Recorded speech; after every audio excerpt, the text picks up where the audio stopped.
Oh, and we're live. Hi, everybody.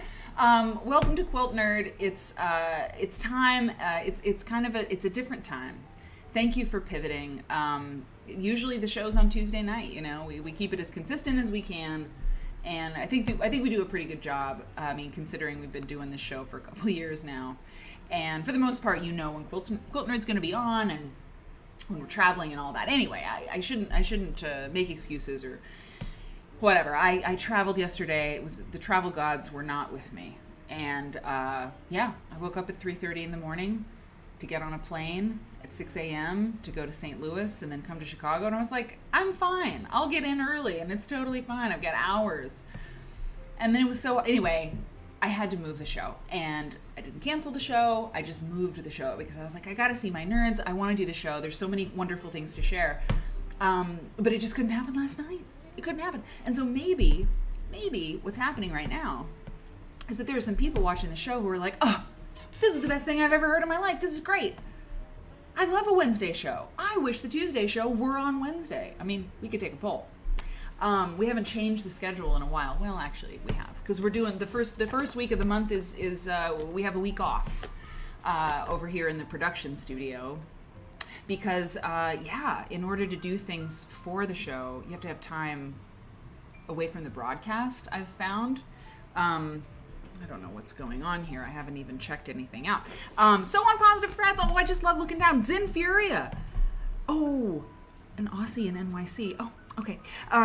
Wait, who? So, sorry. There's chips. I ate chips before, and now there's chips flying everywhere.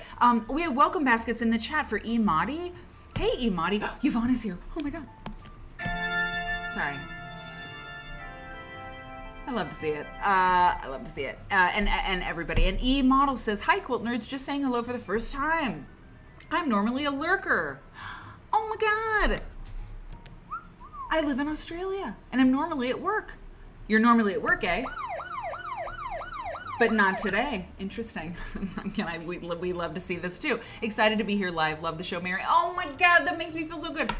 Thank you so much. Thank you for saying that. Thank you for being here and saying hi in the chat. It's a good time. Like there are live streams that I watch and I lurk, because I don't know, a lot of people are really funny in the live stream chat.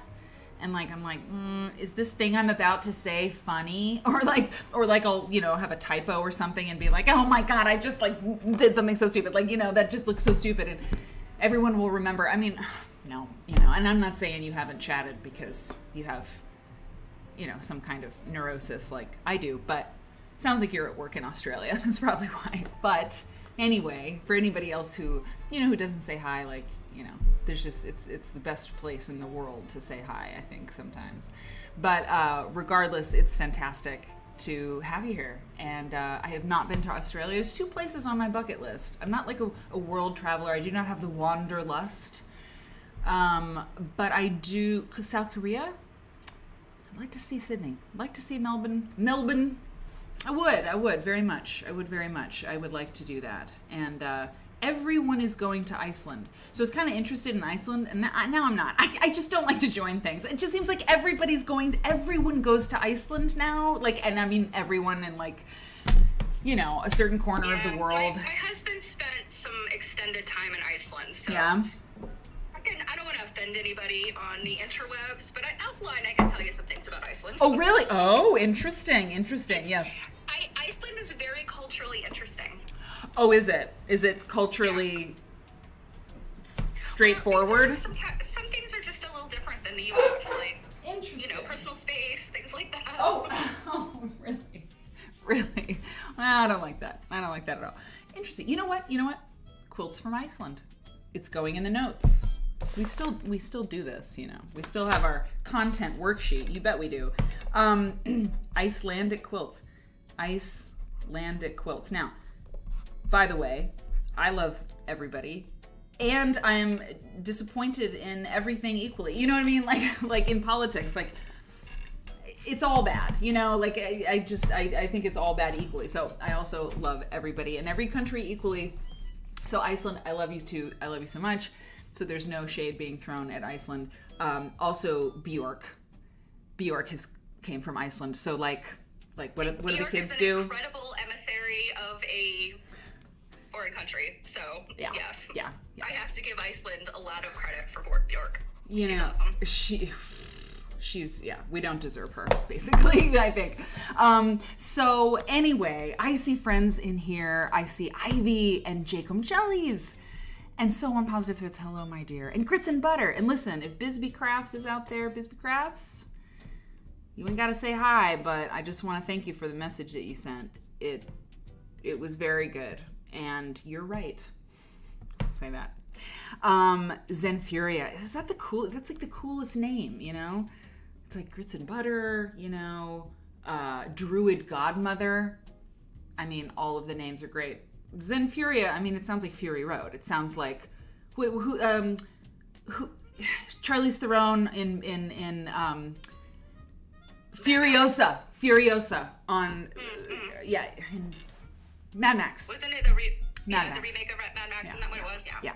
Yakamo's here and Bridgewater. Girl, oh, it's so good to see everybody. Bridgewater, thank you so much for subscribing. You subscribed to Tier 2. You've been subscribed for 21 months.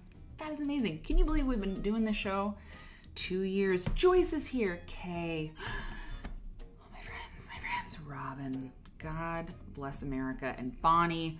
I can't call the whole roll or we'll be here all night, but it's good. Fiandor's coming in with that music. Earth Girl, it's good to see you.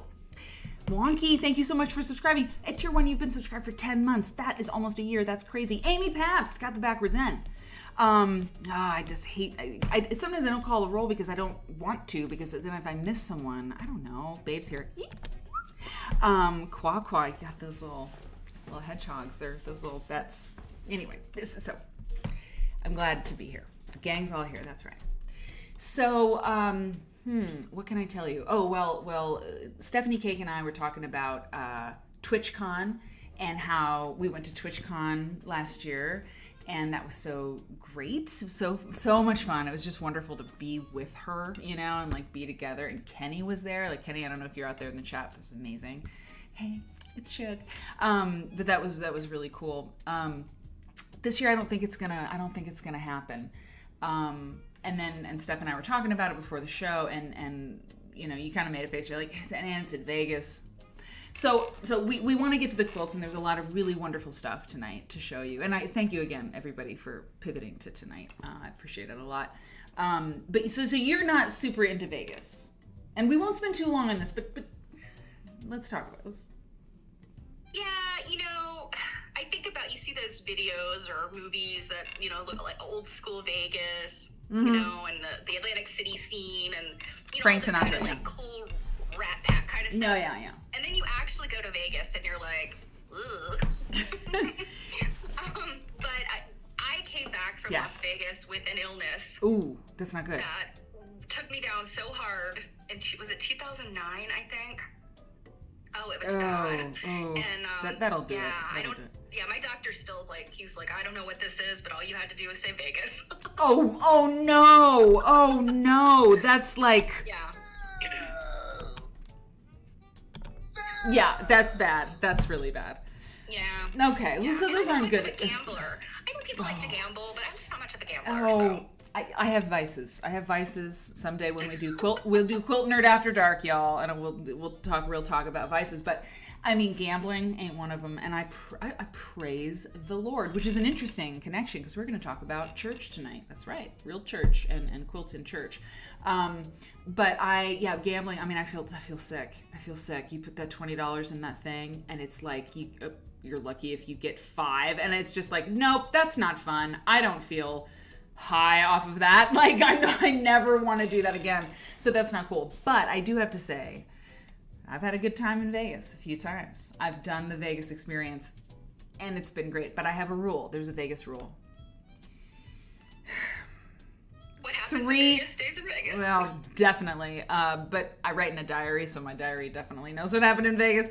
But 3 nights is absolutely the maximum. You cannot be in Vegas for more than 3 nights. Like, if you go to Vegas, the best thing, you get there in the morning, you have nothing to do, there's no emails to answer and whatever, and you get your shoes, and you get and you have some tickets to a show, and the best thing is like 2 nights. and you just go hard. You go hard in Vegas, you have a great time, and then you get the hell out of there. Because any longer, in my experience, and I know people live in Vegas and they make their lives in Vegas, it's all good. But for a person coming in as a tourist, whatever, doing the thing, I say you come in, you go hard, and you get the hell out of there. I agree. I'm not going to say I never had fun in Vegas. Okay, well, yes, that's true. You didn't say that. You're like, I came back with a disease that went away. It was fun before I got sick. Yeah, okay, cool. Yeah, this is good. Yeah, you know, that makes me want to watch Casino. You know that movie? I don't think I've even ever seen it. Anyway, what are we doing? This is Quilt Nerd. Good heavenly days. So many creeps. Oh, Sugar says she's too introverted for Vegas. And Zinferia says, true story. I was in Vegas for work. I work in tech, so like my colleagues, they're nerds, and I thought I would be bored, so I packed my sewing machine. God bless you. But nope, I was out partying till 4 a.m. I love it. Approved. Yeah, we need that approved. There's an approved soundbite out there, right? Somewhere? Yes, it's on That's my right. We need to get that. That's right. My stream deck. We need to get that back together. We gotta get it back together. Yeah, exactly. The approved stamp is a good one. I want to know if Robin was ever in Vegas. A mile. Yeah, it is exhausting. Anyway. So enough of all that. So we won't go to TwitchCon, but we will go to some other fun places this year. Betsy Dragonfly, thank you so much for subscribing with Prime. You've been subscribed for 18 months. You're on a 14-month streak. I like to say the 18-month, anniversary is like a little baby. I just always think of a baby at 18 months.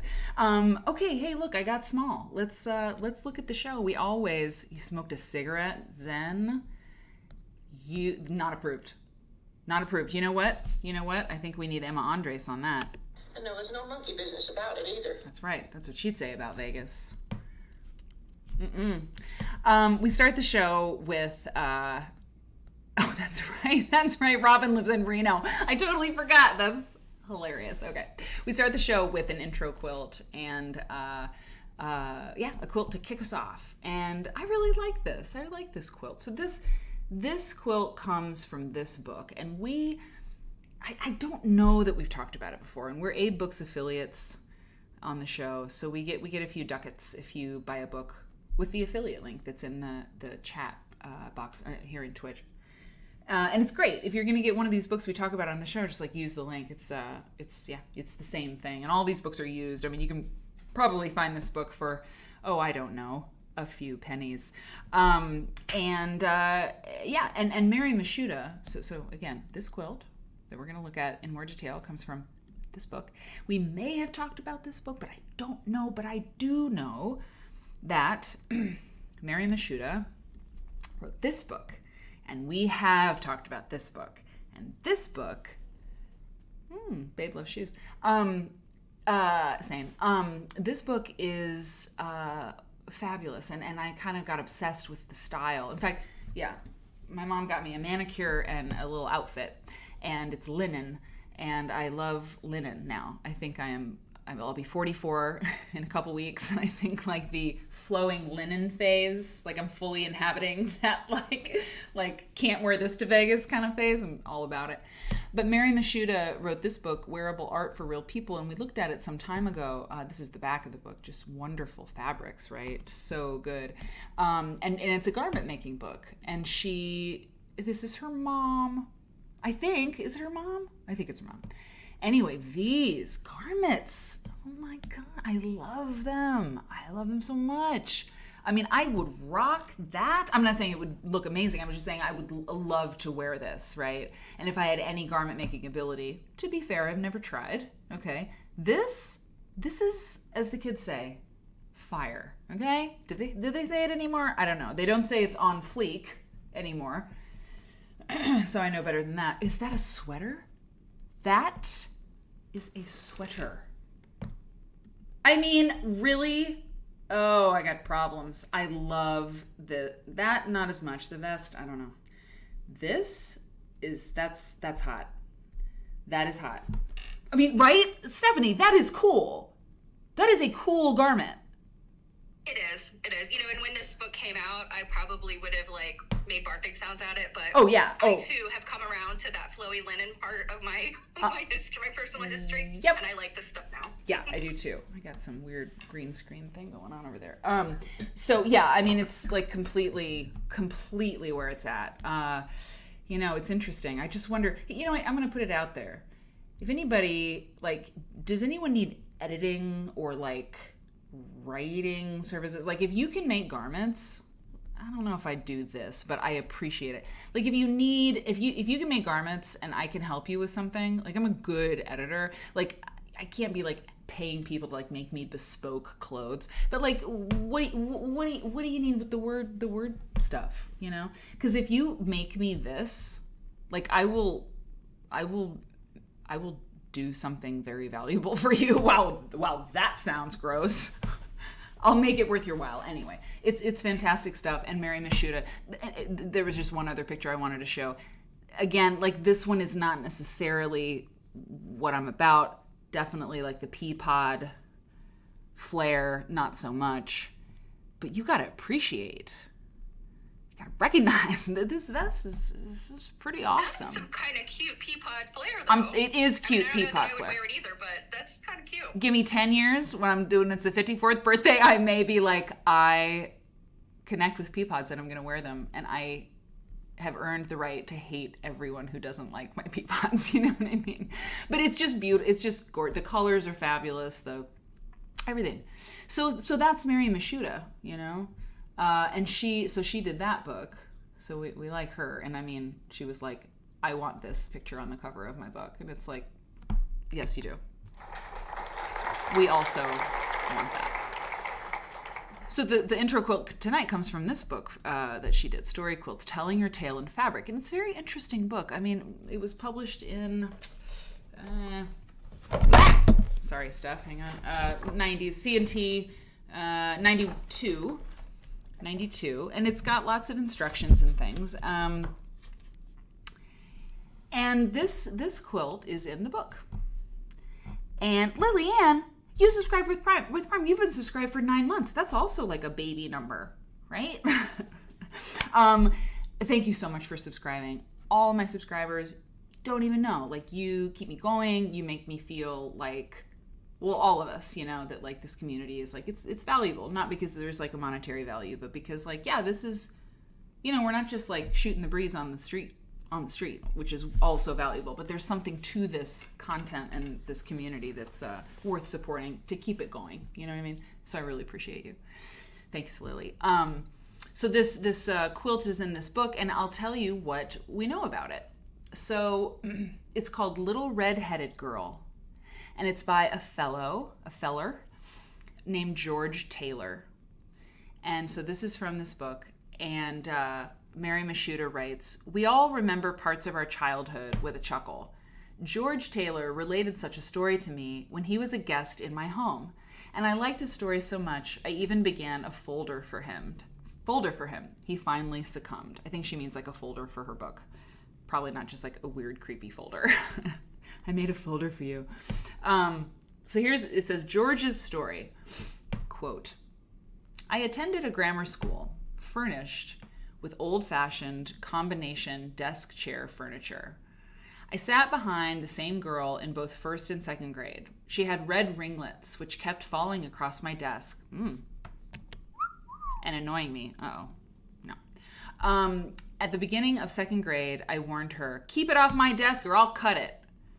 Oh God, I hope this isn't a horrible story. She paid no attention, so I took a pair of scissors to her hair and presented her with one of the promised ringlets." Wow, George. Cool. This show is not a presentation, it's an exploration, okay? I don't read this stuff ahead most of the time. The next day, she came to school with short hair. And believe it or not, I was never punished for carrying through on my thread. Wow. These days, you'd go to kid jail. It's Yeah, not like the good old days when you could cut off a classmate's hair. Kid jail. Love it. You know what? And there was no monkey business about it either. That's right. So, unquote. Okay. Good heavens. So now Mary says, George wanted to use color to create a foreground and background in his quilt. So now it's Mary talking, and she's talking about like the actual quilt and like the, hey Saucy, talking about, the actual quilt, hey Eva, and Mishral, oh crap, I can't look at the chat. So now she's going to talk about the composition. I'm not really satisfied with that story. I mean, this is not, there's no tears in this quilt. Like there's no, like George is, I don't feel he's atoning for anything. And the little redheaded girl, like that's a Peanuts thing. You know, the little redheaded girl is from Charles Schulz, right? Peanuts. So there's not like, he didn't title this quilt My Greatest Sorrow, or I'm so sorry, little redheaded girl, or, I was wrong, I mean, I don't know, but who knows? God, he might have written a whole thing, but you can't include everything, If you've ever edited anything, that's true. Anyway, okay, so George wanted to use color to create a foreground and a background in the quilt. I mean, it's very successful, I think, as a story quilt. The ringlets applied in a variety of values and intensities of red stand in front of the soft grayed pieced background. Yes, they do. Eye-catching yellow chartreuse scissors come even further forward visually. I'm small, but I'm kind of in the middle of things. Let me take care of that. Sorry about that. Wow. And I don't know what's going on here with this. Sorry. Okay. Eye-catching yellow certainty. Okay. It's not every day you can work a neon color like this into a quilt, Mary says. Yeah, interesting. Let's zoom out a little bit. Very interesting. Yeah, it's pretty neat. A draftsman by trade, George decided to enhance his theme by elaborating on an Ohio schoolhouse block to create his own version of the central tower two-wing. Oh, interesting. Two-wing school to use in his background. I didn't see it. Do you see it? That's interesting. Earth Girl now. Earth Girl now says maybe she wanted short hair. That's what I do. I invented Post-its. Brilliant. Yes, love it. So he's doing an Ohio schoolhouse block in the background. His sketch appears in figure. Okay, so she's got a sketch here in this book. His pushed neutral palette is made up of grayed peaches and pinks and a variety of grays and beiges. George has successfully captured that 5 minutes of your life technique or theory I mentioned earlier in the book when I discussed selecting an appropriate topic for a story quilt. That's cool. 5 minutes of your life. That's cool. This piece with what's that, Cake? What? So is this an inappropriate story for a quilt? Because frankly, we all are saying I think this is a very successful quilt. Many of us like it. Mm-hmm. None of us like George. Yeah, I mean, George, he's sort of celebrating it. Look, I have a problem with it. I mean... Yeah, I think Lillian said if she had done this and got away with it, she'd take it to her grave. Yeah. No, George made a quilt about it. George like, and like, here's what bothers me about it. This is what really bothers me about it.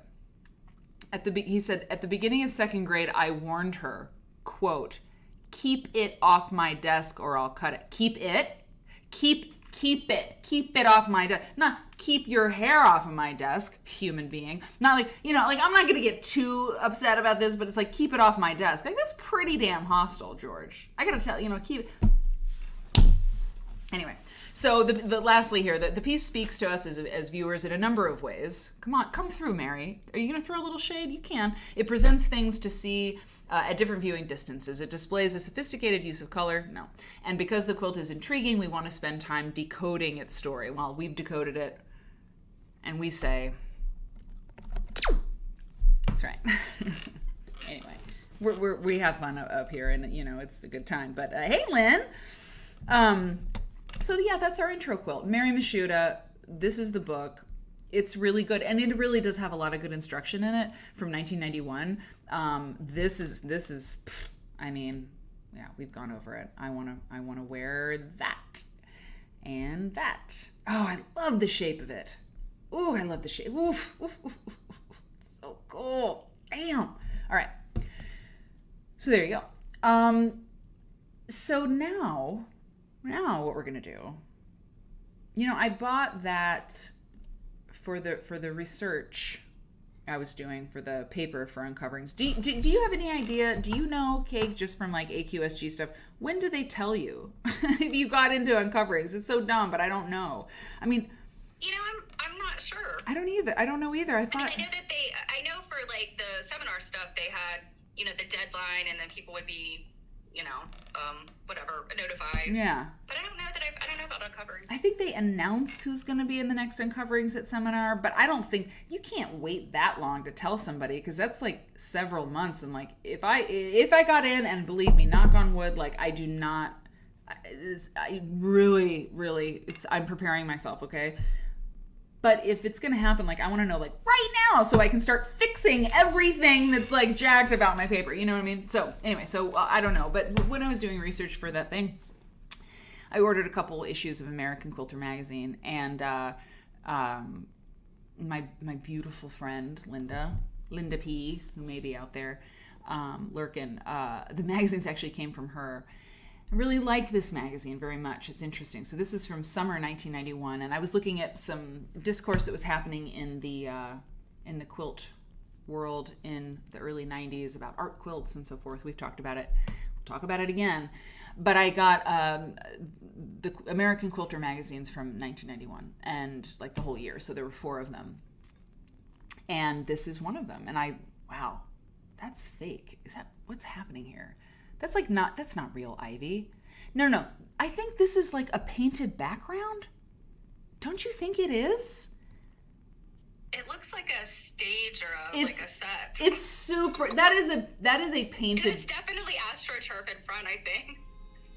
That is painted. That's meant to look like that plastic carpet, like my grandmother used to have that in her basement. Yeah, and you know what? No shame in that game. That is a fake ass.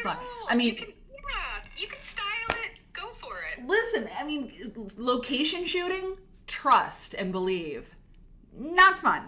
It is fun, but it's so much work. Like, it's so much work. If you have a feeder set painter who can paint you a paint dripped, I'm sorry, it's beautiful. It's so great. I love it so much. I'm not kidding. But it's interesting that I just realized that it's like we got a Bob Ross like backdrop. It'd be great. So like get all the American quilters out for the whole time they made it and be like, yep, they used it again. like they used it in 91 and they went for it in 99 because it was paid for. You know what I mean? Oh God, I love print, right? I love magazines. Or it was a giant block and it had 4 seasons on it and they just rotated it. Yeah, exactly. Or they just turned it around and they took a picture in the front of the next one. Yeah, exactly. Or they're like calling like the theater, the community theaters and the, do you have any, you want to sell your like parade background at all? Because this is really nice. Anyway, it's brilliant. But anyway, so what I'm going to share with you tonight is this article from this issue, and it's in honor of a deity. Liturgical quilting. I was flipping through this issue and I was struck by this piece, and it made me think. So I'm going to read to you some of this article, and there are several really wonderful quilts that were featured in this article, and it also reminded me, by the way, of Mary Fogg, who we've talked about several times. And Mary Fogg, who made this quilt, and I will show you this because you will all probably remember this quilt because it is so brilliant, right? I've shown it several times. It's one of my favorite quilts of all time. And like I put it on Instagram back when I used Instagram, and it was like the most popular post I've ever posted, which is great because I had nothing to do with it, It's called The City. And it was made in 1993, and it's at the Quilt Museum in Lincoln, Nebraska, the International Quilt Museum, which everyone should be a member of because it's a very important place. And yeah, the city. This quilt is so badass. I just don't know right, Eva? Oh my God. So it's just so wonderful. So that's Mary Fogg, and so she made. This is an altarpiece. I mean, this is a quilt. I mean, this is church. Did you say who said Quaqua, hey Quaqua, I thought it was a photo of a church. It is, my dear. This is not a backdrop. This is a piece, an altar piece that Mary Fogg, who made that quilt, The City, she made this, and she made a lot of pieces. This is a door curtain that Mary Fogg made for St. Catherine's Church in 1989. And Mary Fogg was in the UK, English, I think. I don't know, but she's United Kingdom. And I will remind you that when we talked about Mary Fogg on this show a while ago, like back in February of last year, her daughter got in touch with us, with the show, and was like, I saw your thing on my mom, or something. Maybe it was Podma. Probably it was Podma or somebody, or God bless Marcia or somebody sent word, to Mary Fogg and her people or her whatever. And Mary Fogg's daughter got in touch, and she's like, "That was awesome. Thank you for honoring my mom." And Jean Hughes, her daughter, got in touch, and I still need to email her back. But anyway, people see this stuff when we talk about these wonderful quilt makers and makers from the past. It's kind of cool, their family. It's the internet. So it gets around sometimes, and then people are like, "That's awesome," And I like that for Quilt Nerd. I like it for us very much. So this is Mary Fogg made this stole for Reverend Val Williams of St. Catherine's Church. Merstham, Merstam, sounds sort of United Kingdom-y, in 2005. That's beautiful. And what I was going to ask is, and I don't know if that'll put a poll up, but has anybody made quilts or done quilting for your church? Have you ever done that? This is another Mary Fogg, St. Mark's Church Festival Altar frontal piece, 1973. Oh, wait. 1973 to 97. Oh, God, was it hanging there the whole time? I'm not sure. I've got that on my file name, so it means something, but I'm not sure exactly what that means. But it does look like an old picture. But this is a Mary Fogg altar piece. And then this last one, I'm not totally sure that this Mary Fogg piece was for a liturgical thing. Maybe, I don't think so, but it's beautiful, right? It's called Starlight. She made it in 1985. And it looks kind of holy, Pretty beautiful. So that's Mary Fogg, a little detour, because when I saw this liturgical stuff, I thought, oh my God, Mary Fogg, So wow, that's crazy. I looked out the window and there's a very large spider making his way down this very tall building on his web. Sorry. I mean, do it, man. Wow. He's going all the way down. Anyway, we're on the 7th floor of a tall building. That's wild. Okay. So spiders are good luck. I'm going with that. Okay. Liturgical Quilting by Deborah Anderson. So I'm going to read you some of this. I try to skip around, I want you to stay engaged, so I may not read the whole thing to you. We'll just see what happens, okay? But let's get the gist of this thing. This is Liturgical Quilting by Deborah Anderson from 1991, American Quilter magazine. The piece you're looking at is Basilica Armin Odson. I feel like... Yeah. Oh, Lily Ann. I love spiders, she says. They are fiber artists. Oh.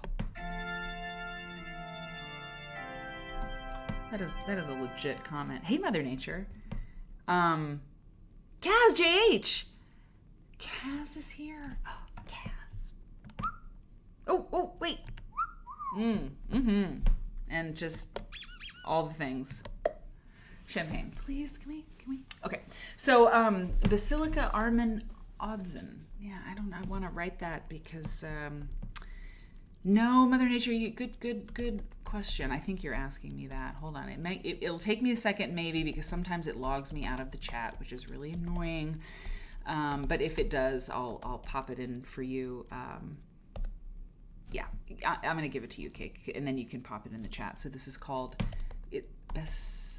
Basilica Armin. I just feel like it's important, what this is. So I just put it in. That's the name of it. and it's by Deborah Anderson from 1989. Okay, this quilt was inspired by a black and white photograph of the Basilica of Ozden, Armenia. I imagined myself entering the structure and lifting up my eyes to the light streaming in the windows just below the dome. Wow. So she's entering here, right? She's entering here. And then up here is the dome. Wow. The power of the architecture and my response to it served as my inspiration. Although this quilt was not made for liturgical use, oh, sorry. I just want to get it to you as big as I can get it so you can see what she's doing. It was not for liturgical use in the strict sense of the word. The emotional response to this image is what liturgical art can and should evoke. Nice.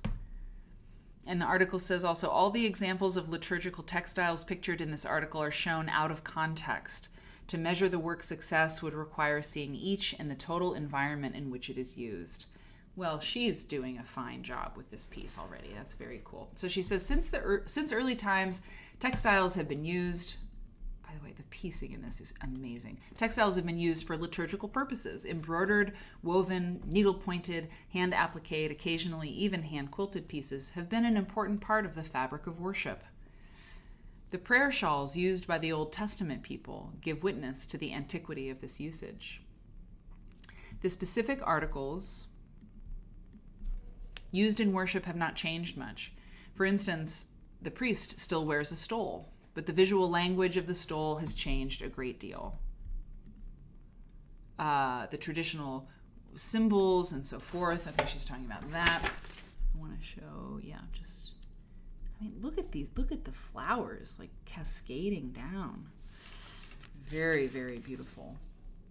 God, I mean, you know exactly what you're looking at. I mean, maybe you need a little context, right? But as soon as someone says, like, I'm walking into a church, it's like, oh, yeah. Like, definitely. Okay, so let's see what else we got here. This is interesting. I'm going to hide me, because I think when we're looking at it like this, it's good to do that. Okay. Yeah, this is interesting. Okay. Wow. I mean, holy cow. She says,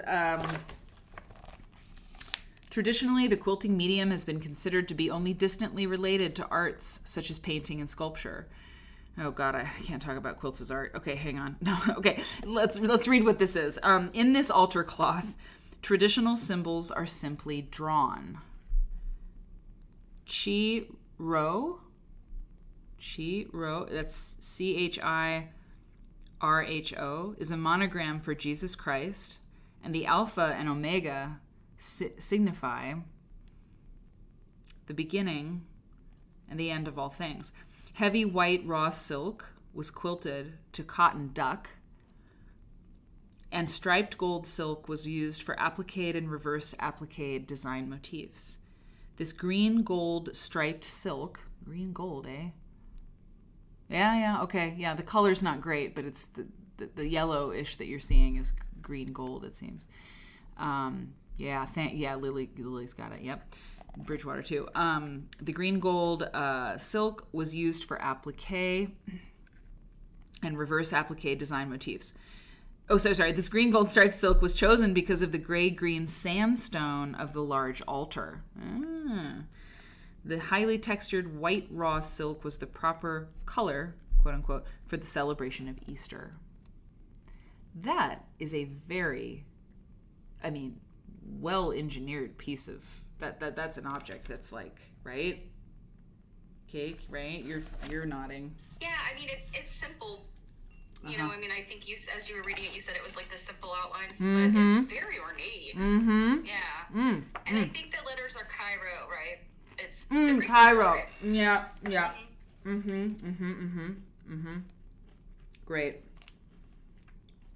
Okay, great. So what's over here? Wow. Look at this. Okay.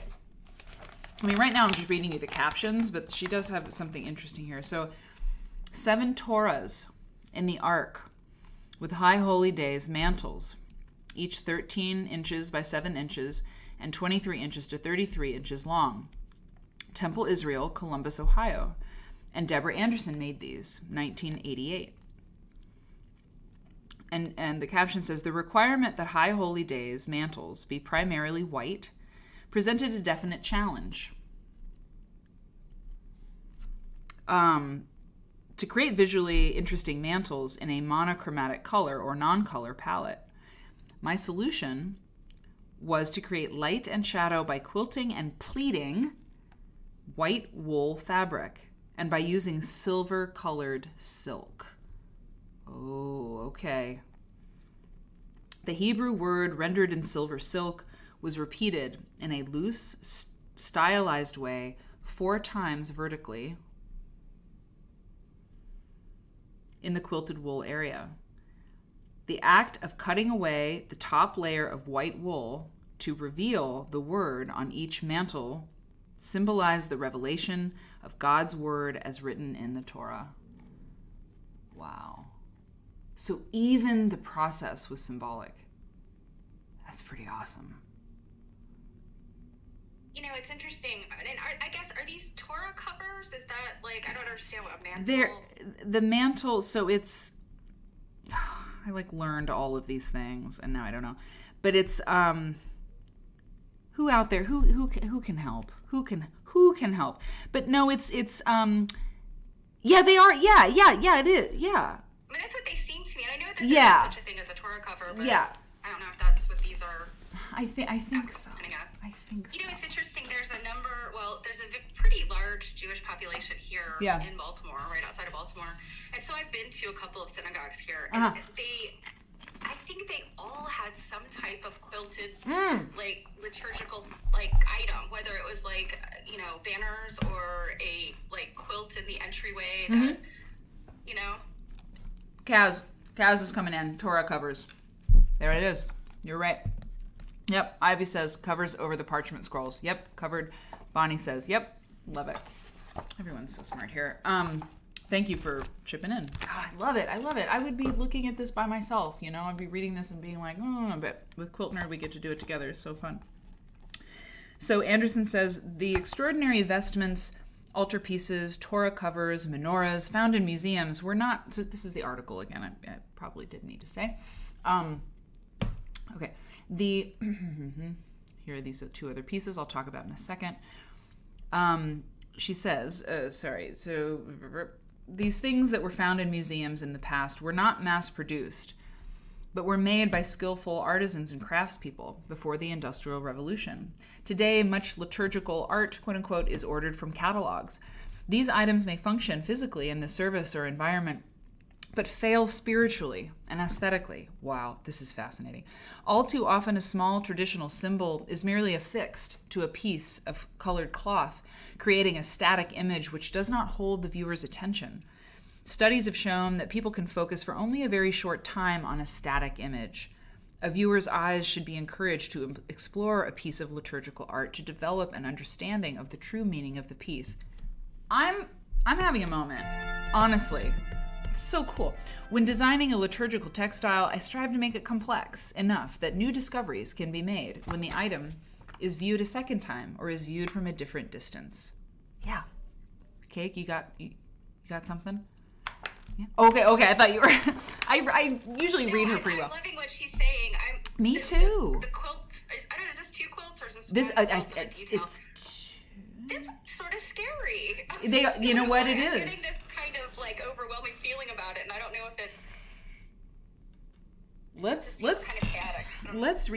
There's fire. I mean, I'm seeing fire. Let's see what this is. So above, Advent/Lent lectern parament, parament, P-A-R-A-M-E-N-T, 23 inches by 22 inches.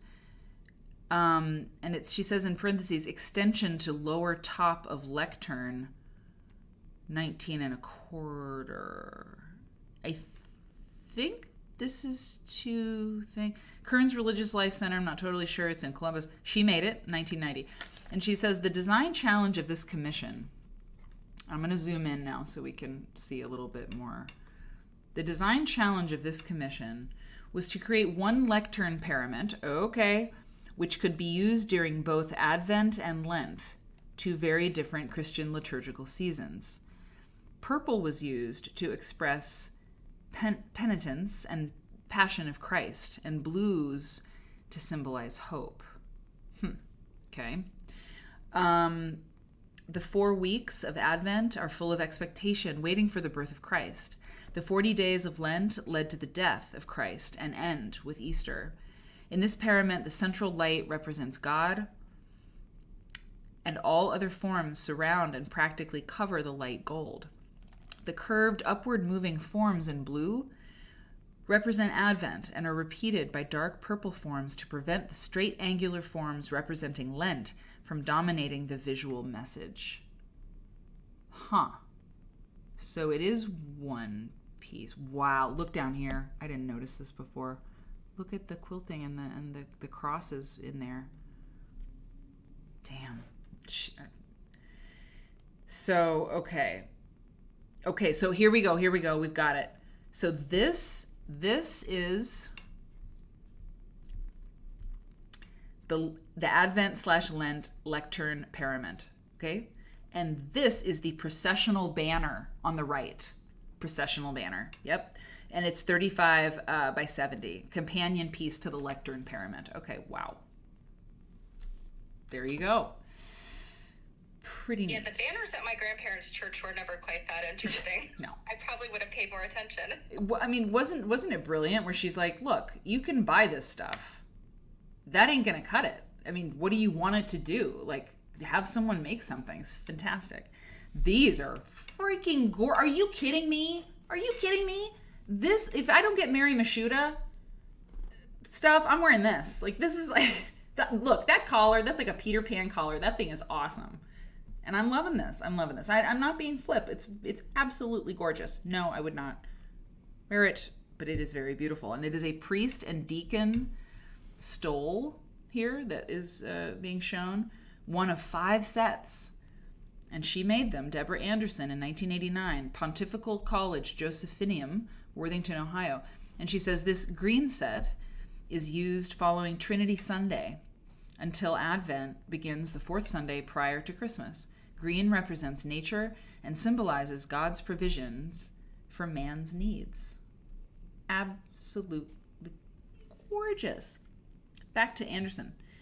A congregation, actually, no. Do you see this little bit here? This is very cool.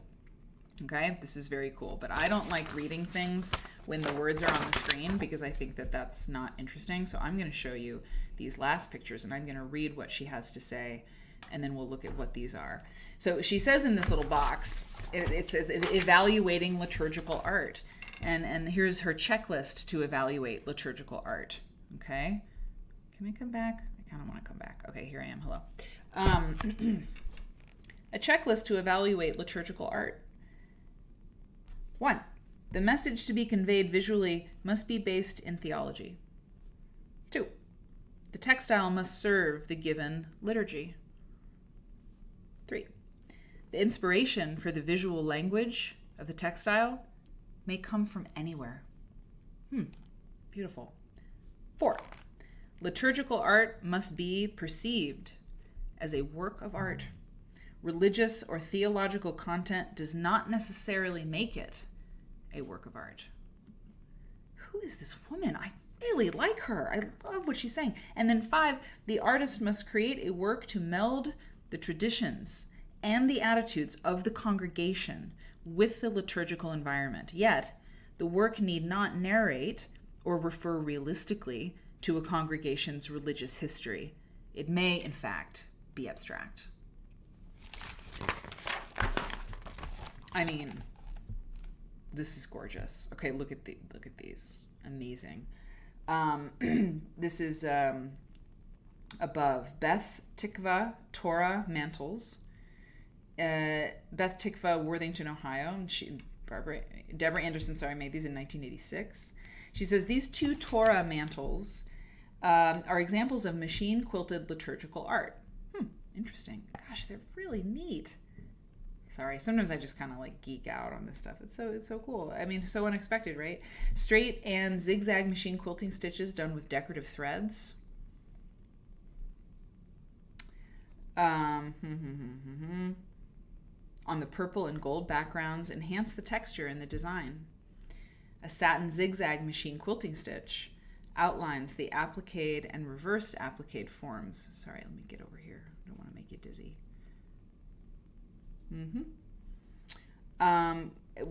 Those stitches include tree roots and words written in Hebrew. The machine quilting and choices of fabrics give the mantles a modern look. The purple mantle is designed with the knowledge that a large diamond-shaped silver breastplate will hang above the pomegranate wreath when the two mantles are seen in the ark. I mean, wow. Beautiful. Beautiful. And then, hey, Sherlock. What's up, girl? Wait a minute. Did you hear that? There's a duck saying hi. Oh, wow. Okay. This is the best picture. This is the picture. Look at this. Look at these pieces.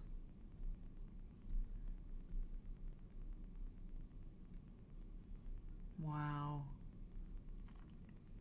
I want to show, it's better than trying to do this on on a radio show, because you can see it, but it's like I want you to see the whole thing and the details all at the same time. This is really, really, look at that artwork. It's like stained glass, but kind of better because it's textiles, it's like, and flanking the cross, really, it's so great. Yeah, Lynn, it's so intricate. Okay, I'm gonna put it right there, and I'm gonna read to you what it is, and then we'll see where we're at. Okay, sacrament banners. It's absolutely gorgeous. Wow, sacrament banners. On the left, baptism, and on the right, Eucharist. They're each 45 by 16 inches each. They're at Calvary Episcopal Church in Columbia, Missouri.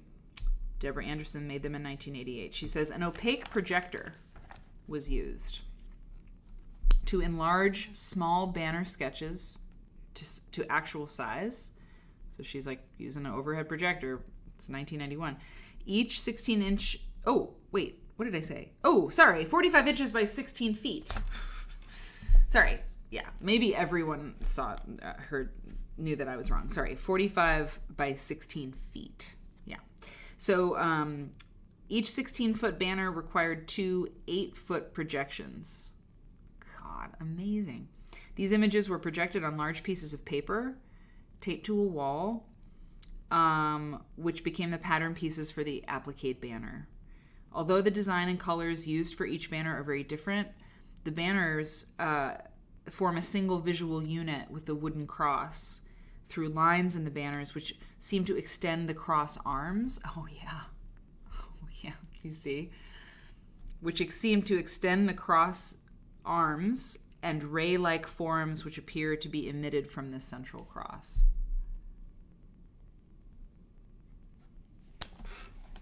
Awesome.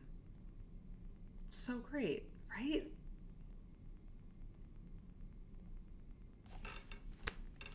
Yeah, all of these pieces are I mean, breathtaking. They It's funny are. that as you were reading, and she said that I guess churches and religious organizations can buy this stuff, and I'm like, I get that for the vestments, but I guess I've seen it at some churches where they're very kind of like, they had something printed on a flag-like thing. Mm-hmm. But I feel like this kind of thing, like, unless you had it commissioned or somebody, a member of the congregation did it, I always feel like, I feel like it's got to have some, like, soul in it. Yes! I mean, it is absolutely. Then that's the right word. It needs to have some soul. I mean, otherwise it's just plastic. I'm like, that's not what you're supposed to do it when you're going to the house of the Lord, whatever Lord you want, And like, and by the way, just Deborah Melton Anderson, a freelance artist living in Columbus, Ohio, has been creating liturgical textiles for more than 15 years.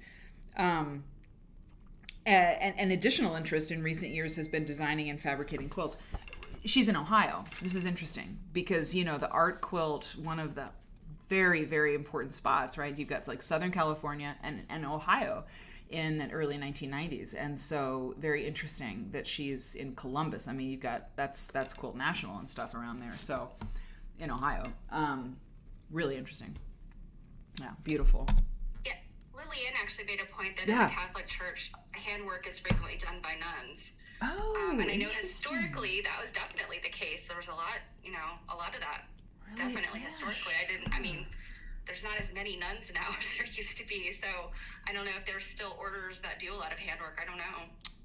Very interesting. Also, for those of you on the Discord, and I guess maybe I could ask Bonnie, can I download these and give them to you? Oh, yeah. She made a Torah cover for her rabbi. Cool. It's a traveling Torah cover. Really? And it is beautiful. Really? Absolutely beautiful. Bonnie. So, Bonnie, if you're okay with me sending this to Mary real quick so she could show I would it. love that. I would love that. It's definitely a liturgical quilt. Yeah, it definitely fits. I would love to show it if Bonnie's down. And who did I just see? KP Sows, thank you so much for subscribing. You've subscribed for 3 months. I so appreciate you, KP. And I was just going to say hi to you, actually. And then I saw that you re-upped your subscription. I'm so glad you did. Thank you so much for your support. It's really, really awesome. And you said gorgeous, but I felt like you said something else that I noted. Anyway. Yay! Okay, Bonnie says yes. And Bonnie also says you have to be in the zone to do one of these. Even if it's for hire or not your religion, you have to be really into it.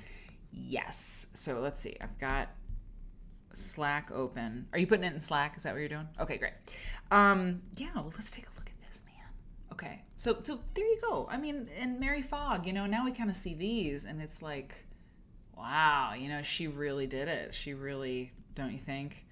Mary Fogg got that right. Really interesting. And this was made in, between 1973 to 1997. I mean, I put that in the file name for a reason, but I can't tell you exactly when it was made. Okay, so we're getting that from Bonnie. We're going to do a cake break. Does that sound good to you, Cake? Is that cool after we look at Bonnie's piece? And then we're going to come back and I'm going to show you. Oh, are you kidding me? Oh my, this is amazing. Okay, Bonnie, when did you make this? I have to put it in this folder for the show. Hang on. When did you make it? Oh, there's 2 pictures. Oh, I love that. I love 2 pictures. Okay, here we go. Yeah, I think it's the front and I guess the back side of it. Wow. Okay. Yeah, Bonnie, when was this? When did you make it? Here we go. I have to put 2015. 2015. Sorry, I have to label it at least for now, or I'll never find it again, which is not good. Okay, hang on. Sorry. Open. Y'all, this is very good. Like it's completely and totally like right at home in the show tonight. I mean, just in terms of like quality and like awesomeness. That is so cool. Bonnie?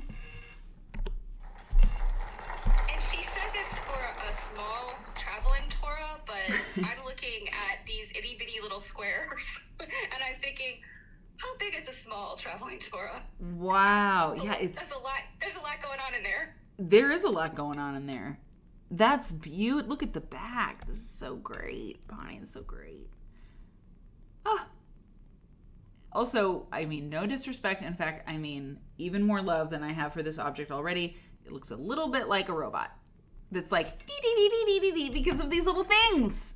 It's a little bit like an R2-D2 little quilted robot, and I love it so much. And it makes me want to. I think those are the handles of the scroll. Yeah.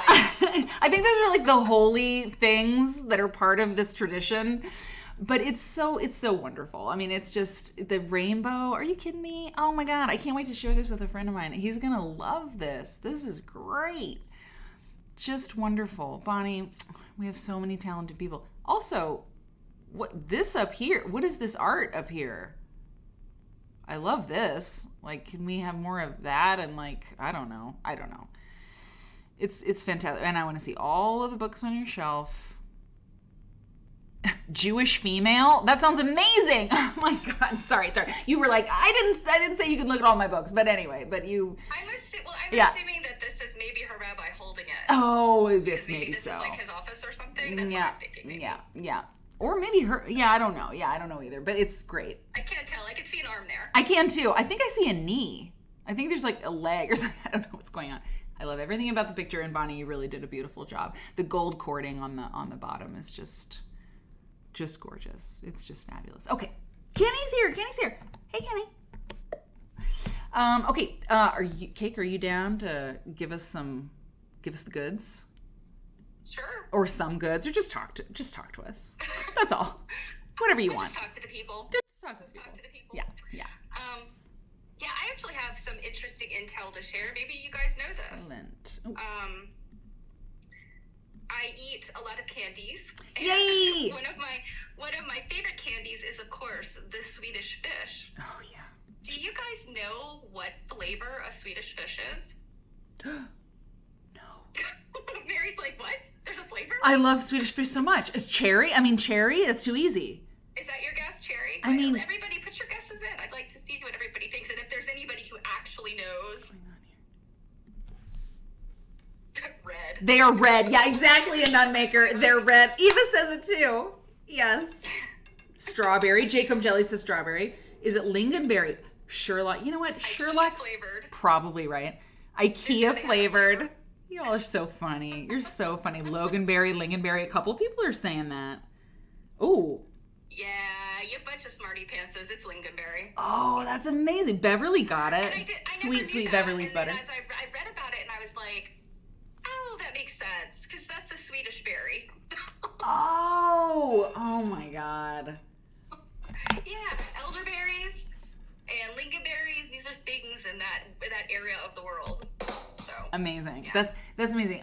Calamity Cortez, hello, my dear. Lingonberry with a hint of plastic. With a hint of plastic. They're Swedish. Be nice. What if They're good plastic garbage fish. So good. I mean, we were laughing before the stream because you were eating a Swedish fish and I had red lipstick on my teeth and I was like, this is a good pair. Okay.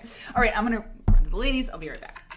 Take it away. Yes, I was picking Swedish fish off my teeth when Mary popped in to my Zoom. So, so you guys, I'm trying to think when the last time I did a Dutton cake break. I talked about it on my stream, so I apologize if I'm repeating stuff that I've already talked about here, but last week I had this crazy, amazing week of going to museums. I spent 2 days at the Baltimore Museum of Art, which you guys know, that's where I've been going to look at the Dutton collection. I also went to Shepherd Pratt. Shepherd Pratt is the psychiatric related hospital here in Baltimore. It's very renowned, and they do a lot of good things. They have a Quaker beginnings, and I think that Quaker philosophy is like kind of always carried through all of their directors. But Dutton just sparkles now, Sherlock. But you guys, when I went to Shepherd Pratt, the librarian archivist there, a very, very nice lady, she was really excited because I get the impression that a lot of the people that she gives, tours to and talks to about like the archives and library and stuff, I get the feeling that they're probably people, like maybe it's part of the fundraising because Shepherd Pratt is nonprofit. So it could be like, people that want to give money, she's got to do the dog and pony show, or, like medical professionals. And I don't think a lot of these people are like the Goonie nerds like I am. And so I was like seriously like jumping up and down and clapping my hands because Dutton's name is all over that campus. There's the casino, which is the rec center that he was the very first like director of the rec center when he was basically like director of the hospital. But they actually have a plaque there, like a little placard talking about the casino and his pictures on it. there was a pool that was dedicated in his name back in I think it was 67. It was the year after he died. The pool is no longer there, but the placard from the pool is in the little museum there. There are pictures of him, in all of the historical pictures that they have all over this little library museum area. There's a whole bunch of the materials from occupational therapy and the beginnings of this. And one of the things, I took a quick snapshot of it, and I hope that I could get Lisa, the librarian, to give me a better picture of it, but it was the report card for an occupational therapist. And oh, Eva, it's a swimming pool. I'm sorry. I believe that they probably don't, billiards was probably not good because of the sticks. I think they probably try to keep people safe. But so there's this report card for an occupational therapist going through the training program, and on the right hand side are all of the medical and nursing topics that they had to learn, and it was maybe 8 or 10 things. It didn't even take up half the page on the right hand side. The left hand column took up the entire page, and I'd have to look at the picture again to know what all this stuff is, but it was all craft stuff. They had to learn about leatherworking and jewelry making and weaving and basket making and rug hooking, and I don't think there was specifically a quilting category, but it was sewing. They had to learn sewing if they didn't already know how to sew, and it was crazy, just this long list of things. And I mean, obviously occupational therapists do have to be knowledgeable about this kind of recreational stuff now, but can you imagine getting a report card where you have to know all this stuff, and that's your graduation from school is predicated on knowing all of these things. I just loved it. It was so cool. Sorry, I'm okay. Sorry, I'm just reading that. No, it's good. It's good. Oh my gosh. Yeah, Mary, we have to get a clip of the clip my video so that there's a picture of me and Dutton and me as Dutton. Oh my God! Yes. Oh my God! Yes, a screenshot of you. Yes, it's time for a new card. In fact, this is very good. I have to admit, it was quite disturbing how much I looked like Dutton. Yeah, you did. And can you put your Twitch channel and Kenny's Twitch channel in the chat? Can you drop the link for that? Absolutely. Follow Cake and support anybody who's doing any kind of live streaming. I mean, support all the things, but also anybody doing live streaming. I feel it's really hard and it's really cool, and I think more people should do it because it's a very cool form to play around with if you're doing things visually. I don't know why this... Anyway. So, that is great. That is amazing. And, what else was I going to say? There's something. Did you have more? Tell more. Say more. No, I was just saying, it was just so wild to walk into a place where everyone there is oh, yeah, Dr. Dutton, we love him. He's awesome. And I'm it's crazy. And they didn't know about the quilting part until a few years ago. Not to say that That's nobody in the wild. hospital knew. Yeah. But the people there, they really, really, really, didn't know. And the people that know about the quilting part, they know he's a doctor, but they have no idea. Right. He did really pioneering work in precox dementia precox, which is the old term for schizophrenia. So yeah, he was doing all kinds of stuff. So yeah. Mm-hmm. Oh yes, Eva, tomorrow afternoon. I'm gonna put it on my calendar. You guys will see it. Oh, you got okay, yeah. So you got tomorrow. Oh yeah, okay. Your next stream is tomorrow. Yeah. At what time? I think I'm gonna do Mondays and Thursdays. Hell yeah. I've been doing 2 p.m. Eastern. Okay. Yeah. Put it in the chat, please. And where is my calendar? I need to turn it on while I'm working, which would be a very, very nice thing to do for some company. About 2 p.m. 2 p.m. Eastern, right? Okay. Very good. Clock. Cake. Okay. Awesome. Excellent. And lingonberries.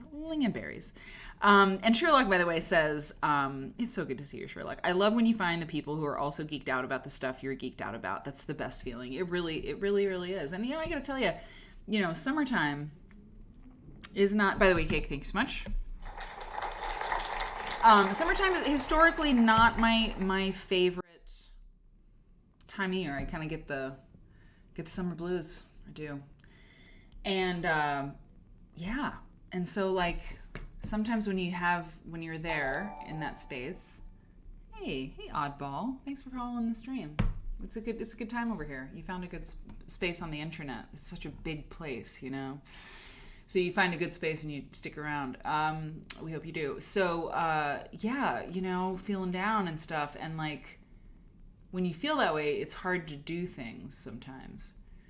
Even good things, you know? And so like it can just feel very, like the weight can feel very heavy. Anyway, my point is that as soon as like Steph sent me the link to connect with her before the stream, and I set up the stream, and I see Robin, and I love Robin, and I see Susanna, and I love Susanna, it's like, oh my God, you know?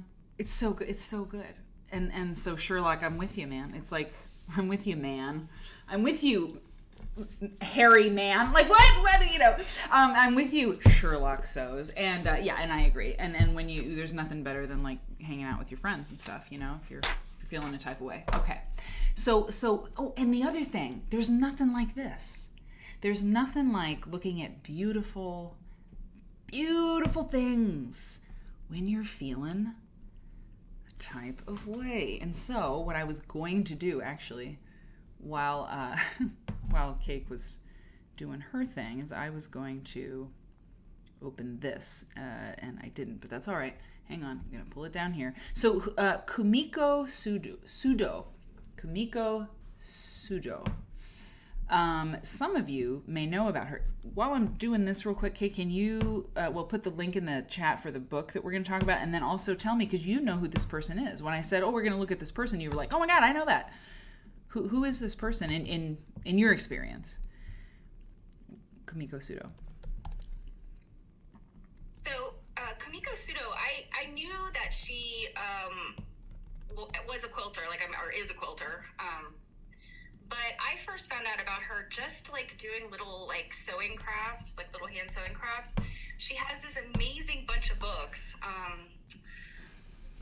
I think Origami Flowers is one. Wagashi, I think, is another one. And they're just these little projects that you make with like felted wool and scraps, like quilting fabric scraps. But they're just so cute and so charming, and it seems like her quilts are kind of like that too, just very pleasing. You know, just not cutesy kawaii cutesy, but just like happy things that are just I just always enjoyed her. Yes. Interesting to learn that, because this book, here's the book, it's called Expressive Quilts. And the cover is just like, it's just juicy. It's juicy and beautiful. Expressive Quilts by Kumiko Sudo. And it was published by Pegasus Publishing from Berkeley, California. It was published in 1989. There's a theme tonight. That cusp of the 90s, I guess. Expressive. Just look at what's happening here, you know? It's really interesting. I mean, and she uses kimono, like old kimono and stuff, to make these works, which is very interesting. And look at this. This is some sashiko here. Not all of it, but she incorporates those things. And here's what it says about the author. And this is in 89, something. It says about the authors. This is a while ago. I mean, it's 2023. So 1990, I mean, that's over 3 decades ago. So just take that. Yeah, all of this stuff is before the little sewing crafts. Like, this is all like way back, for sure. Yeah.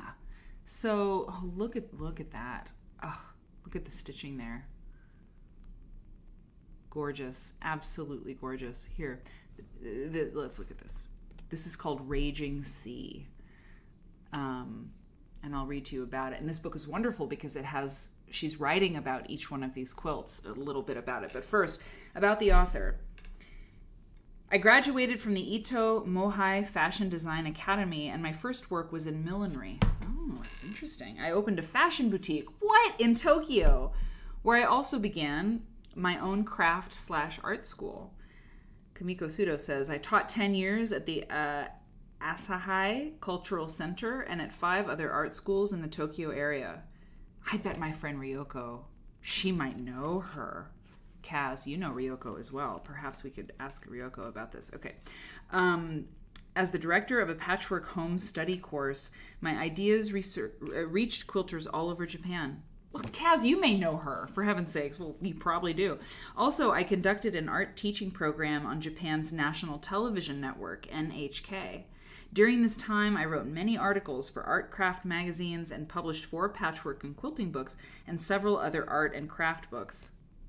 Kaz, you totally know this person. You just have to. After moving to America, I made a series of quilts with Japanese themes, which are contained in this book, including some pictorial quilts with biblical themes. And I'm telling y'all, you know what? I did not, the liturgical thing and her like connection with the Christian sort of, there's a section of this book with lots of Christian, biblical themes. I did not plan that out. It just happened. So cool. She says, I was fortunate that one of my works, Revelation, was selected to be among the Quilt National 87 touring exhibition. And to close, she says, fiber art has always been and will continue to be an integral part of my life. My most sincere hope is that what I make will bring some joy and beauty to the lives of other people. So I pulled a few of the quilts, like five from this book, and they're just lovely. So this is, let me get to my tab. I love a tab. This is Raging Sea. Raging Sea. It was made in 1986. It's 27 by 37 inches. So let's take it, this whole thing. It's not large, right? Not large.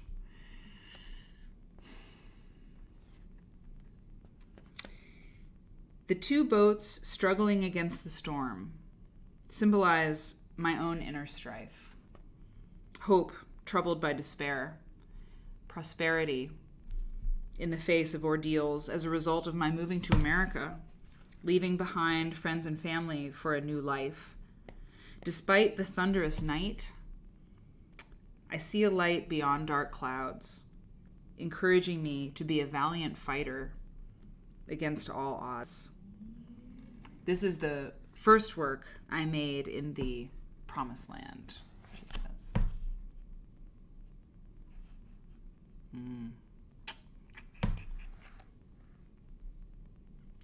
The book is very well done. On the facing side of this page, there's a really nice detail that's basically... Oh, actually, it's upside down. Is it? No. Is mine upside down? Wait, what's going on here? Huh, that's funny. No, that's right. Interesting. Anyway, yeah. Beautiful. Yeah. Okay. This is, yeah, okay. So this one is called, I'm sure you all are enjoying. Hey, Dee Dee. You're getting weepy. Grits and butter. Yeah, same. Okay, so Lady Kaguya.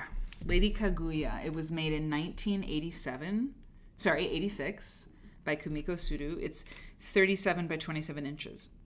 And she says of this work, hang on, let me get this. I'm going to get it as tight as I can on your screen, and then we're going to zoom in, okay? Princess Kaguya, a legendary classic, is based on the differences of lightness and darkness, life and death, virtue and vice in the human world. Let me just move me over a little bit. Okay, yeah, that's better. Okay. Found by a woodman cutting in a bamboo copse, Lady Kaguya, Princess Kaguya, was surrounded by a silvery aura. She grew to great beauty and wisdom and was pursued by many noblemen. But being of divine origin, she was soon ordered to return to heaven by the Supreme Being. She ascended to heaven, clad in a beautiful gown, on a night of a full moon and scattered clouds. Here I endeavored to catch a glimpse of the sorrow, depicting the final ascension to heaven. In this instance, I chose to use a variety of warm-colored silk fabrics. I intentionally obscured most of her figure in clouds to leave much to the imagination of the viewer. So, yeah, I mean, that's her dress, and that's her, right? Like, there, and like, these are the houses, I think, that she's lifting. Hey, Padma. Just ordered folded flowers. Nice. Hero, hi. Hero, it's so good to see you. I mean, we're good. We're going deep tonight. We're lots of spiritual stuff tonight, you know? This is Kumiko Sudo. Beautiful stuff. Incredible. I've got a few more to share with you tonight of this person's work, and it's, I mean, look, it was very hard to choose. I mean, look, come on. Gorgeous. Okay. Oh, yeah, I did choose this one. That's good. Okay. Ceremonial Bonfire is this one. Look at that. Whew. Is that the cover? No, that's not the cover quilt. I mean, it certainly could be. Look at these. Look at this. Good God. This was made in 1987?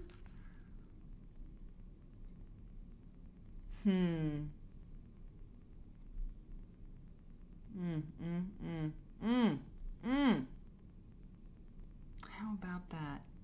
Hero, it's so good to see you. Ceremonial Bonfire. In Japan, all temples perform an annual event celebrating the belief that the spirits of their ancestors visit the earth. A large bonfire is built in front of the temple's gate as a guide or landmark for the visiting spirits. On this special day, the temple priests wear beautiful long robes. I have tried to bridge the two worlds of the spiritual and material by using the long, curved lines of their robes.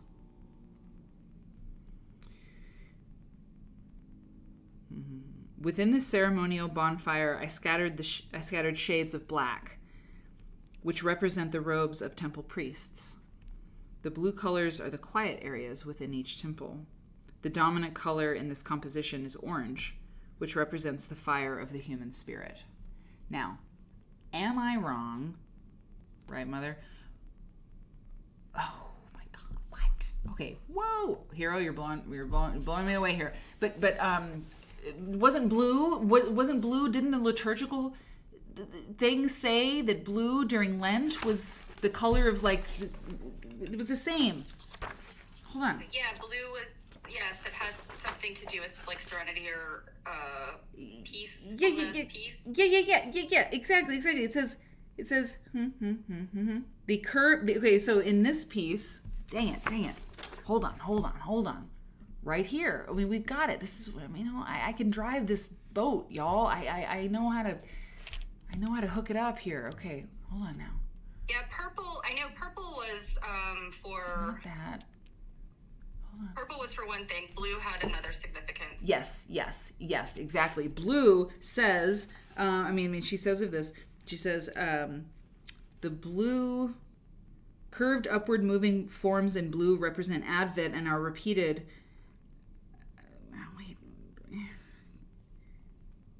The blues symbolize hope. The blues symbolize hope. Now, Hero just dropped some information on us. You just said Princess Kaguya is one of the first tales we tell toddlers. Really? So that was what we just looked at before. That's fabulous. I mean, that's fantastic. I've never heard of that story, right? A legendary classic based on the differences of lightness and darkness, life and death, virtue and vice in the human world. You know what's amazing? It's just like people are the same. Grimm's fairy tales, Princess Kaguya. It's like we have to teach the children, right, about, like, this is a good thing and this is the light and this is the darkness. It's so amazing that we'd all do it. Every culture has those stories. Yeah. That's great, Hero. I love that you shared that with us. And the Flunster, by the way, subscribed at tier 2. You've been subscribed for 22 months. you've been subscribed from the start. Because I think that's as long as we've had subscriptions. And listen, when we have 2 years of subscriptions, I don't know what we're going to do. We're going to throw some kind of party. But the first week of August, we take a break. But the week after, that's the anniversary week. There's going to be so many fun surprises. You just don't even know. You just don't even know what's coming.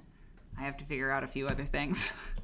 Because I also don't know what's coming, but it's going to be really good. Do we know what's coming? No, we don't. We're going to meet on Friday. We're all going to talk on Friday. The bakery and your fearless leader are going to figure out a few things, but there will be fun things, and I do have some ideas. The purple and everything. The purple in this quilt. Everything's it's just gorgeous, Okay. So the border is also too busy for me. It doesn't frame it. Wait a minute. So Yvonne, Yvonne's like, you know what? It's too much for my eyeballs, and I completely get it. It is busy. It is. There's a lot going on, and there's a kind of at this time, there was a look for some art quilt stuff happening.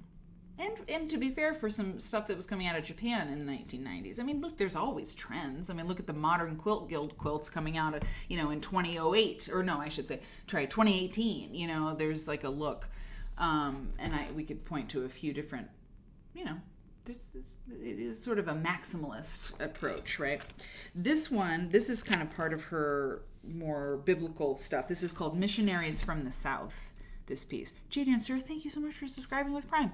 You've been subscribed for 18 months. It's one of those baby anniversaries. Late to the party, glad to be here tonight. You're right on time. We've been having a good time. Lots of like God stuff, in a way, tonight. And thank you for supporting the show. It's very cool. And thanks for coming, to the shows. Okay, Missionaries from the South.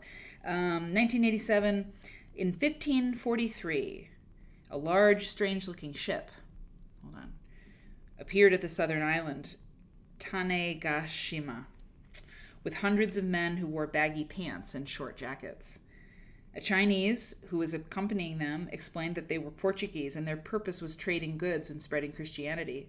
In 10 years, despite continuous opposition by Buddhist and Shinto priests, they built 200 churches and converted 150,000 Buddhists to Christianity, including high-ranking lords and their families. They brought clocks, spectacles, and goblets, as well as firearms. In this composition, in a very representational way, I placed 4 Portuguese men striding along the street in the foreground, with a noblewoman in the background, proudly wearing a cross around her neck, under the beautiful stained glass at the top of the quilt. Wow. You know what all that is. That's a crack up. I mean, it's a crack up. History is a total crack up. Okay, and for our finale tonight, everybody. For the my birthday is coming up. If I make it, I'll be 44. I'm down with that. This is our finale tonight, everybody. This is our last quilt we're going to look at by Kumiko Sudo. God, it's so good. It's called The Creation. This is an earlier one in 1980. 46 and a half by 72 and a half. Yeah, and of course, it was a full spread of the book and went across the gutter. So what you're seeing, the lines here, that's just the gloss of the page on the scanner. Wow, look at that fabric, those shells. I like this very much. I mean, in a way, and Ivana, I don't know if you will agree, this may not be your jam at all, but like this is less busy, I think. And it's an earlier work, so that's interesting. The other ones were like 1987, 1986. I love this moment that's happening here, this like collision of 2 pieces of piecing. This works for me. This is my favorite piece, I think, probably. I don't know. Anyway, look at the tumbling blocks down here. Anyway, she says, The Creation. This abstract work represents the dawn of creation. 7 patchwork blocks. Let me stop moving this thing around. There you go. 7 patchwork blocks represent the days of the week. Also included are a volcano, lightning, the Milky Way, and along the bottom, a patchwork design sometimes known as Pandora's box. Yes. Yes, and yes. I mean, I've never heard of it as Pandora's box, but I'm completely keeping that energy. Yeah, like I think that's one of the older, like, I think it might be one of the older terms for it. I think going through Dutton stuff, I recently saw that Pandora's box. Really? Blocks, baby's blocks, yeah. I think we should, for the Quilt Nerd community, let's push Pandora's box. You know, if it's all equal, you know, like Pandora's box, like suddenly the tumbling block quilts get way cooler to me. Like, Pandora's box, yes, indeed. So that'll be the default, you know, when I see those, because that if it's all things being equal, Pandora's box, man, hell yeah. Yeah, cool. Yeah, Ivana, you're feeling it a little bit more. Yeah. It's really interesting. And this border, I mean, look at the fabric she chose. Edita Sitar of Laundry Basket Quilts. Her name came up the other day when I was in Iowa, and you know, the style that she makes, the laundry basket quilts. Some of you may not know her name. We should look at her. She's alive and well and working very successfully in the quilt industry. And I was thinking about her work, and I met her. She came on Fons and Porter's show, and so I did one of the episodes of the show with her, and she was lovely. The style of quilts that she makes is not my style, but I have always been really impressed. I gotta pull up one of her quilts now. I've always been really impressed with how she is able to combine very disparate fabrics to me, right? You know what I mean, Cake? Yeah, she uses a lot of I think she has her own line of batiks. Yes. Which I'm not a huge fan of, but I always love to look at her quilts. They are so lovely. What she does is she combines those batiks with freaking traditional, not calico, but yeah, basically it's and it really works. I'm like, really? Wow. It's very cool. She's got kind of a rainbow ombre deal kind of that she does. Hang on. Let me just do this. You know what? I'll tease you. I'm tempting you with that. We'll look at Edita next time. Because we should. She's really interesting. I think she makes a kind of quilt it is very distinctive, and you can sort of tell, oh, now she's got this pictorial one that's wonderful. Yeah. Okay. So we'll look at Edita next time. But this quilt reminds me that the way she's combining, I mean, that's like a batik and a, I don't know, chintz reproduction. It's wild, you know. It takes a really skilled artist, you know, to do that kind of stuff. Okay. Well, everybody, I had a great time at the show, and I hope you did too. And Kay's with me. She's so talented. Edita, it's not necessarily your vibe, but she's very good at it. Kay, Robin, is there anything we need to say before we go? We're going to do a giveaway on Saturday night. We got the July giveaway. Yeah. I got to figure out what it is.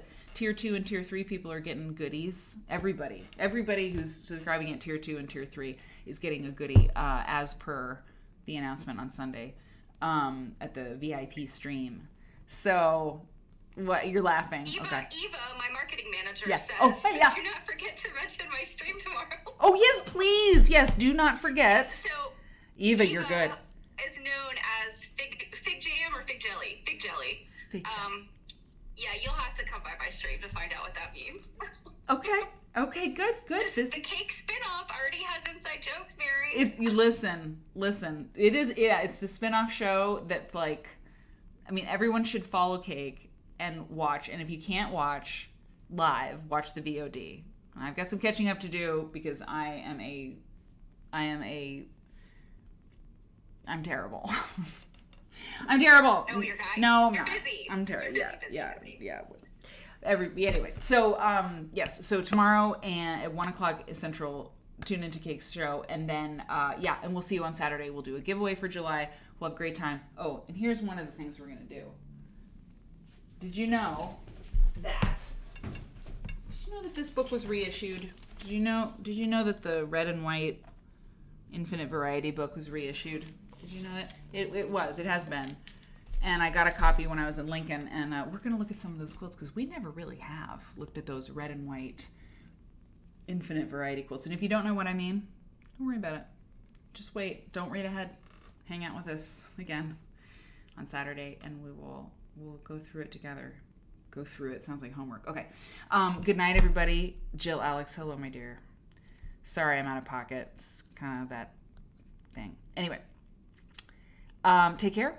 And I love you so much, Druid Godmother. Okay, goodbye. I love you so much.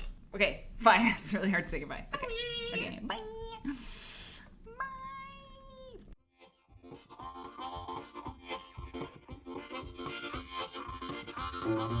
Bye.